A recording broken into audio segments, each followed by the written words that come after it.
Well, guys, do you know the difference between seemingly, apparently, obviously, or evidently? If not, well, this video is going to be for you. In this video, I am going to teach you the difference between all these adverbs. So, without wasting any time, let's begin. Well, let's talk about the first adjective, which is obviously. Obviously. Obviously का मतलब होता है जिसको समझना बेहद आसान है, जो साफ साफ हमें दिख रहा है, जो खुद ही हमारे सामने प्रत्यक्ष रूप से मौजूद है, जिसको किसी व्याख्या की, किसी एक्सप्लेनेशन की जरूरत नहीं है, उसको हम लोग बोलते हैं ऑब्वियसली। अब मैं आपको एग्जाम्पल्स के थ्रू समझाती हूँ कि इसको यूज कैसे करना है। फॉर एन एग्जाम्पल, अब आपको पता है एक डेमोक्रेटिक कंट्री इंडिया में हम लोग रहते हैं और बिना सरकार के एक देश चलाना क्या है, मुश्किल है। ये बात साफ तौर से स्पष्ट है। Obviously without a government it's impossible to run a country, right. चलिए let's talk about the second example. मेरा एक फ्रेंड है जिसका बहुत इंपॉर्टेंट डॉक्यूमेंट खो गया। ऑब्वियस सी बात है वो इस वजह से दुखी है, तो इस चीज को किसी चीज के गवाह की जरूरत नहीं है, इस बात को किसी गवाह की जरूरत नहीं है। ये साफ तौर से स्पष्ट है, पता है, ऑब्वियस है, समझना इसको आसान है। उसका एक इंपॉर्टेंट डॉक्यूमेंट खो गया है जिस वजह से वो उदास है, right. My friend lost his important document, obviously he is sad. I hope you understood the meaning of this adverb obviously and how to use it. Well, let's talk about the second adverb, which is apparently. Apparently. Apparently का मतलब होता है कोई भी चीज जो बहुत ही clear है, ऑब्वियस है, सबके लिए सिवाय मुझे छोड़कर, राइट। चलिए मैं एक एग्जाम्पल आपको देती हूँ, उससे आपको ये एडवर्ब बिल्कुल क्लियर हो जाएगा। कुछ दिन पहले मैं मालसी डियर पार्क गई अपनी एक फ्रेंड के साथ और मैं लगभग 5 बजे वहां पहुंची। बट जब मैं वहां पहुंची तो लोग वहां से लौट रहे थे, अपेरेंटली, क्योंकि 5 बजे क्लोजिंग टाइम था। यानी कि सबको ऑलमोस्ट पता था कि 5 बजे क्लोजिंग टाइम है, इसलिए सब लोग बाहर आ रहे थे। बट उस बात को लेकर मैं अवेयर नहीं थी, मैं जागरूक नहीं थी, मुझे नहीं पता था। तो कोई भी बात जो बहुत ऑब्वियस है, जो क्लियर है, लेकिन उस बारे में मुझे नहीं पता है, तो इन दैट केस आप यूज कर सकते हो apparently. I went with my friend to Malsi Deer Park and reached around 5 o'clock. But that time the people were returning from there. Apparently, I was unaware of the closing time. चलिए, let's move to the second example. ये मेरी personal life से related है. First time in my life when I went for the government exam, तो मुझे नहीं पता था कि ID card भी लेकर के जाना होता है. Although it was mentioned, but I didn't read that properly. तो जब मैं एग्जाम सेंटर में पहुंची तो मैंने देखा सबके पास आईडी कार्ड था। Apparently, I was unaware about it. यानी कि obviously सबको ले जाना था, सब लेके गए थे, बट मुझे उसके बारे में पता नहीं था। I went to an exam center where everybody carried their iCard. Apparently, I was unaware about it and I did not carry that. Let's take one more example, okay? Rohan with his friends was driving in New York but got fined by the cops. Apparently, he was unaware about the driving age which was 18 there.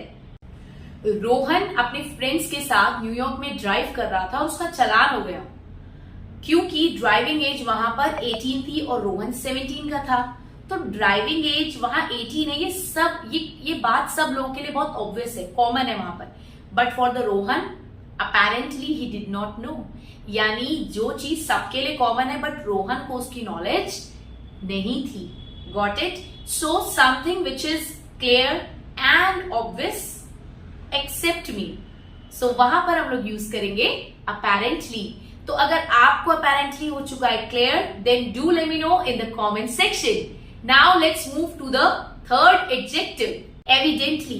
Evidently means clearly और obviously, but on the basis of evidence available, right. यानी जो चीज हमारे सामने स्पष्ट है, clear है, evidence के बेसिस पे। एविडेंटली वर्ड अपने आप में एविडेंस वर्ड कैरी कर रहा है। एविडेंस मतलब होता है सबूत, यानी जिसका सबूत हमारे सामने साफ साफ है, इसलिए वो बात हमें क्या है, क्लियर है। चलिए ये एडवर्ब मैं आपको समझाती हूँ एक फेमस स्टोरी के थ्रू। ये एक मूवी का एक छोटा सा पार्ट है जो मैं स्टोरी के थ्रू आपको बताऊंगी, और आप लोगों को ये एविडेंटली हमेशा क्लियर हो जाएगा। So now let's begin. Well we all know that Katappa had to kill Bahubali, although he loved him so much, right?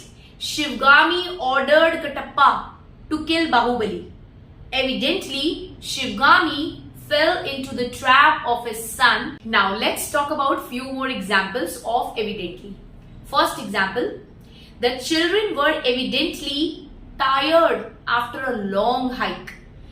यानी कि बच्चे बहुत ज्यादा थके हुए थे एक लंबी हाइक के बाद। अब यहाँ पे ये एविडेंटली वर्ड क्या बता रहा है, उनकी जो थकान है ना वो उनके चेहरों से झलक रही थी। तो जो थकान थी वो क्या गवाही दे रही थी, एक तरीके से वो थकान ही सबूत था कि वो लोग थक गए थे, right. The children were evidently tired after a long hike. तो ये टायर्डनेस एक तरीके से एक एविडेंस का रोल प्ले कर रही है, एक गवाह का रोल प्ले कर रही है कि उनकी थकान ये दिखा रही थी कहीं ना कहीं कि वो थक गए थे।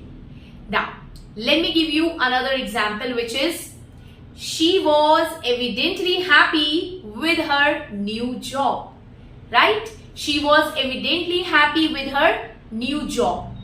That means उसका जो पॉजिटिव एक्सप्रेशन था वो कहीं ना कहीं इस बात की गवाही दे रहा था कि वो अपनी नई जॉब से क्या थी, खुश थी, राइट। तो कोई भी चीज जो ऑब्वियस है, इजी टू अंडरस्टैंड है, और on the basis of evidence available, स्पष्ट तौर से गवाह के तौर पर हमें दिख भी रहा है कि ये चीज सच है, so there you will use evidently.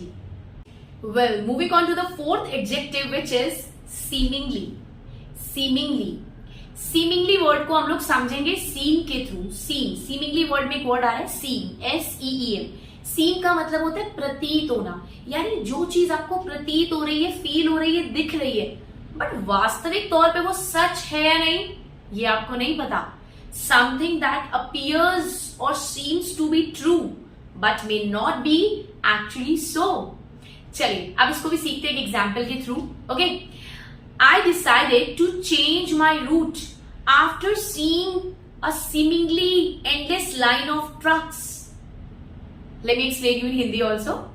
अब मैं बाय कार जा रही थी, जब मैंने देखा कि कुछ दूर आगे, मेरे आगे ट्रक की बहुत लंबी एंडलेस लाइन लगी हुई है।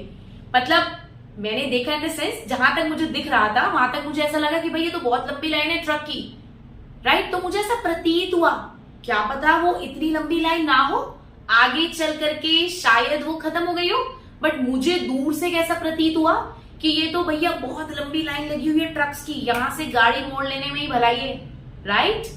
I decided to change my route after seeing seemingly endless line of trucks. तो मुझे ऐसा प्रतीत हुआ कि बहुत लंबी कतार है ट्रक्स की। चलिए, let's talk about second example. He is seemingly a gentleman, but deep down who knows his depth of knowledge, right? यानी देखने में तो ये जेंटलमैन प्रतीत होता है, देखने में तो जेंटलमैन लग रहा है, बट डीप डाउन इसके पास इतनी नॉलेज है या नहीं, नोबडी नोज।